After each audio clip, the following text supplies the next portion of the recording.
21 ফেব্রুয়ারি জাতীয় দিবস ও আন্তর্জাতিক মাতৃভাষা দিবস উপলক্ষে গ্রেটার ম্যানচেস্টার বাংলাদেশ অ্যাসোসিয়েশনের উদ্যোগে আয়োজন করা হয় আলোচনা সভার। বিস্তারিত জানাচ্ছেন আমাদের ম্যানচেস্টার প্রতিনিধি শাহ কাইয়ুম। 21 ফেব্রুয়ারি ভাষা সৈনিকদেরকে ও প্রবাসে থাকা বাংলাদেশিরা শহীদদের শ্রদ্ধা জানাতে গ্রেটার ম্যানচেস্টার বাংলাদেশ অ্যাসোসিয়েশনের শহীদ মিনারে শ্রদ্ধা জানান নর্থ ইংল্যান্ডে বসবাসরত সকল শ্রেণী পেশার মানুষ। 21-এর প্রথম প্রহরে বিভিন্ন সংগঠনের নেতৃবৃন্দ পুষ্প অর্পণের মধ্য দিয়ে শহীদদের শ্রদ্ধা জানান। মুক্তিযোদ্ধা সংগঠন GMBA, Manchester Awami League, Manchester BMP, Hyde Awami League, Euro Bangla welfare association, Moulvibazar association, Bahubal association ছাড়াও অন্যান্যরা নতুন প্রজন্মের কাছে আমাদের ইতিহাস তুলে ধরতে সবাইকে এগিয়ে আসার আহ্বান জানান আগতরা।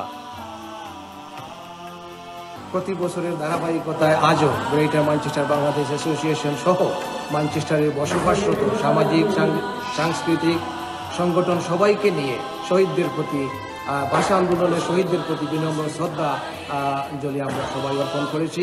ডিএন কুরেশি ও শামীম তালুকদারের যৌথ পরিচালনায় সভাপতিত্ব করেন মান্নান খান।